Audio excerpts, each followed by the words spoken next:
안녕하세요, 앙크TV입니다. 오늘은 이제 플리식하고 이제 타미 아브람하고 베르너를 좀 알아볼 건데요. 뭘 알아볼 거냐면 이적설이 조금씩 나오고 있습니다.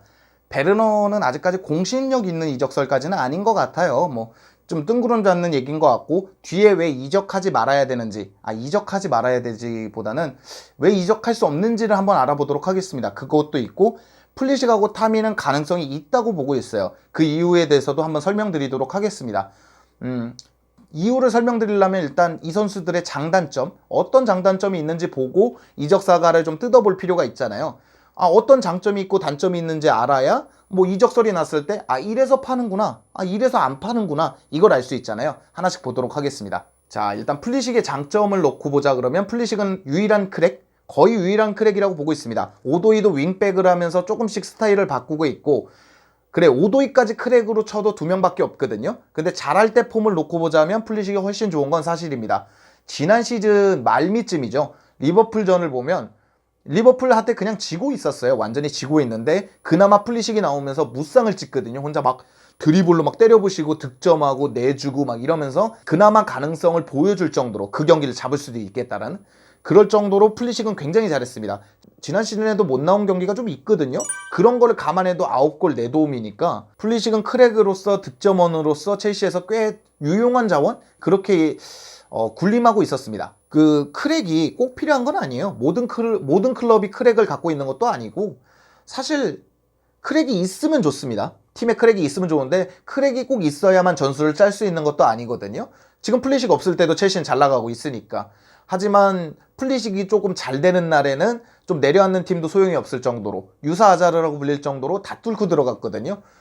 그래서 플리식은 그런 장점도 있습니다. 단점 같은 경우에는 좀 부상입니다. 좀 최악이죠. 최악의 부상을 앓고 있습니다. 올 시즌만 놓고 볼게요. 지난 시즌 뭐 이런 거를 차치하고 올 시즌만 놓고 봐도 110일 정도를 빠지고 있어요. 110일 정도. 이게 얼마나 긴 시간이냐면 13경기, 14경기 빠졌다고 나와 있거든요. 10경기만 빠져도 어느 정도냐면 지금부터 시즌 말까지 38라운드까지가 10경기입니다. 첼시가 지금 28경기 치렀거든요. 근데 마지막 시즌까지 가서 38라운드 끝 할 때까지가 10경기예요. 근데 14경기를 빠졌다는 건 얼마나 많이 빠졌는지 아시겠죠? 지금이 녹화 기준으로 3월 12일인데 5월까지 가는 그 시간 동안 빠져 있는 거거든요. 더 빠져 있는 거죠, 그거보다. 이것만으로도 굉장한 단점이라고 보고 있습니다. 자, 두 번째로, 그러면은 플리식은 부상 말고는 뭐 무결점한 선수인가? 또 그것도 아닙니다. 왜냐면 피지컬은 차치할게요. 피지컬 쪽으로 윙어로 나쁘면서도 EPL에서 성공한 사례가 없느냐? 그건 아니거든요. 근데 플리식은 그 정도 피지컬이면 충분히 어느 정도 견뎌주고 잘한다고 생각하는데 드리블이 길어요.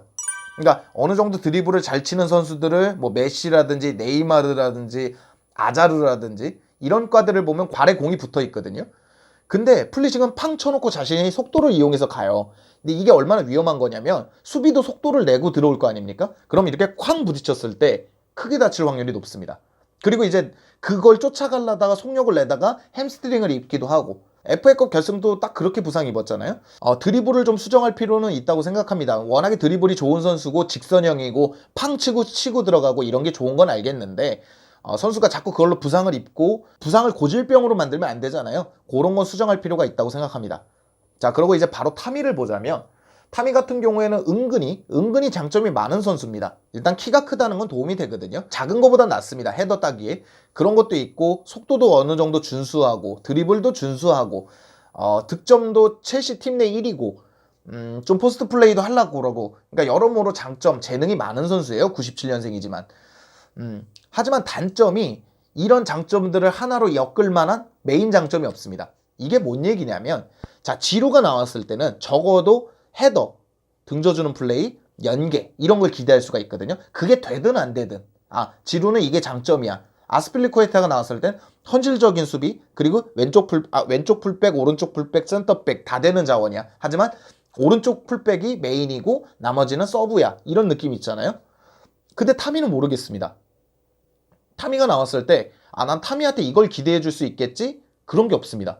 자, 올 시즌 초만 봤을 때 지난 시즌 말미쯤에 이제 지루가 너무 잘해서 그런지 몰라도 지루의 역량인지 등져주는 플레이, 퍼스트 플레이로 베르너나 하베르츠를 적극 이용하는 모습을 좀 보여줬거든요. 저는 그게 베스트였다고 봐요.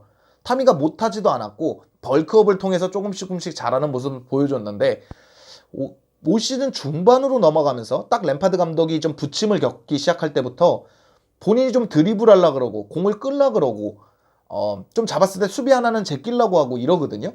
감독의 주문이든 아니든을 떠나서 경기장 내에서 본인의 경기력에 따라 움직여주는 필요가 있어요. 마운트가 대표적으로 그렇습니다. 자기가 온더볼 해야 될 때 그리고 오픈더볼 해야 될 때 그걸 잘 판단하거든요. 그래서 지금 에이스기도 하고, 그러니까 자신이 가진 재능이 너무 많아서 그런진 몰라도 확실한 재능 하나를 보여주지 못하고 있다는 단점이 있습니다. 이게 얼마나 큰 단점이냐면 제가 이제 감독이에요. 감독으로서 내가 이 선수를 어떻게 써야 된다라는 그런 플랜이 안 나옵니다. 타미가 있어요, 지금 벤치에. 지금 타미를 넣으면 이런 거를 가져올 수 있겠지? 이게 딱히 없습니다. 그래갖고 타미는 그런 단점이 있습니다. 자, 바로 이적설을 보자면 플리식은 그렇기 때문에 부상 때문에라도 좀 이적 얘기가 나오고 있는 것 같아요. 파브리치오 로마노도 좀 얘기하고 있고, 이 로마노가 얘기하는 거를 제가 신뢰한다는 게 뭐냐면 잘 맞추는 사람이 있고 잘 못 맞추는 사람이 있습니다. 똑같은 얘기를 해요. 야, 플리식이 이적한다더라 했는데 이쪽은 잘 못 맞추는 사람이고 이쪽은 잘 맞추는 사람이에요. 어디가 신뢰가 갈까요? 잘 맞추는 사람 얘기가 신뢰가 가겠죠. 못 맞추는 사람은 야 거짓말하지 마. 저번에 너도 그렇게 얘기하고 안 됐잖아. 이렇게 되겠지만 이쪽은 그래? 야, 플리식이 이적할 수도 있어? 이렇게 되기 마련이거든요. 로마노가 얘기를 꺼낸 게 사실 이거예요. 빅클럽이 주시하고 있고 올 시즌까지는 플리식을 좀 지켜봐야겠다, 이런 얘기인데, 아무래도 그 로마노라는 이름이 주는 힘 그리고 좀 신뢰도, 이런 것 때문에 플리식은 좀 이적설이 좀 과중되는 느낌이고요.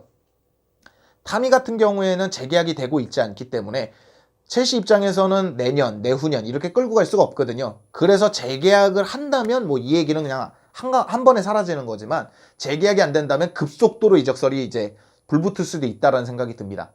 왜냐면 재계약이 안 되면 정말 뭐 윌리안처럼 놓아주기엔 너무 아까운 나이잖아요. 97년생. 그렇기 때문에 이적설이 급속도로 진행될 수도 있다고 생각합니다. 자, 이제 베르너를 볼 건데, 베르너는 얘기가 조금 틀려서 뒤로 뺐습니다. 왜냐면 베르너는 일단 세 가지 이유 때문에 안 된다고 보고 있어요. 꼭 안 되는 건 아니지만 저는 그렇게 보고 있는데, 첫 번째는 마리나, 두 번째는 투엘, 세 번째는 가격입니다.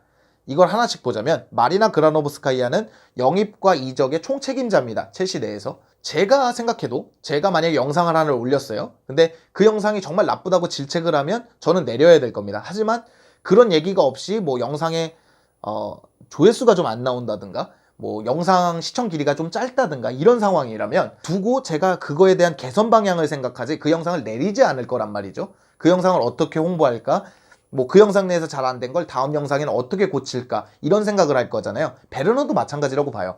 뭔 얘기냐면 베르너가 영입이 됐고 어쨌건 부상을 입지 않고 투엘 체제나 램파드 체제 때나 조금씩 나아지는 모습을 보여주고 있는데, 마리나가 이 선수를 갑자기 판다는 건 자신이 잘못 영입했다는 걸 인정하는 꼴이 되거든요. 저는 마리나가 그럴 거라고 보지 않습니다. 그러니까 아예 플리식처럼 못 나오고 있고 그런다면 오케이, 내가 영입 실패했나 보다, 그러고 팔겠는데, 나아지는 모습이 보여지고 있다면 마리나도 두고 투엘이 잘 쓰길 바라겠지, 팔겠다는 생각은 굳이 안 할 것 같습니다. 두 번째는 투엘인데, 투엘 감독은 잘 쓰고 있거든요, 베르너를. 이게 베르너의 출전 시간이거든요, 투엘 감독 체제에서. 그렇기 때문에 잘 쓰고 있잖아요. 잘 쓰고 있는데 굳이 구태여 베르너의 파트너면 파트너지 대체자를 영입하지는 않을 것 같거든요. 그렇기 때문에 베르너가 팔릴 수는 있지만 투엘 감독도 잘 쓰고 있고 다음 시즌 플랜에 있다고도 얘기하고 있고, 마리나가 영입한 자원인데 굳이 팔지는 않을 것 같고, 세 번째는 가격입니다. 가격이 왜 문제가 되냐면 마리나는 절대 자신이 손해보는 장사를 하려고 들진 않아요. 사온 가격보다 조금이라도 한 10,000원 한 장이라도 더 얹어서 팔라는 게 마리나거든요. 근데 베르너를 이 가격에, 저희가 베르너 살 땐 꽤 비싼 가격에 샀거든요. 그 가격에 살만한 구단이 미넨, 리버풀인데 리버풀도 그렇게 목돈을 들이진 않을 것 같고, 미넨도 마찬가지인 것 같고요. 세 번째, 이제 나겔스만이 이제 사리 감독처럼, 도르진을 원했던 사리 감독처럼 원할 수는 있지만 라이프치히가 다시 그만큼의 가격을 들여서 데리고 올 것 같지도 않아서 마땅한 이제 판매처도 없다라는 거. 그렇기 때문에 베르너는 굳이 팔릴 것 같지는 않습니다. 자, 오늘 영상을 여기까지 알아봤는데요. 좀 의자에 앉아서 전체적으로 다시 한번 이렇게 새롭게 찍어봤습니다. 우리 공격진들이 잘하는 게 좋죠.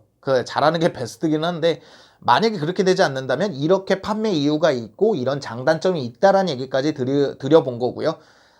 실제로 플리식은 조금씩 이적설이 나고 있으니까 첼시의 자원들이 일단 잘 정리하고 잘 사는 게 중요하거든요.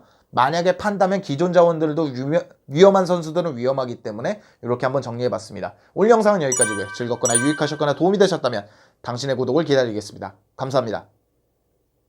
괜찮았나요?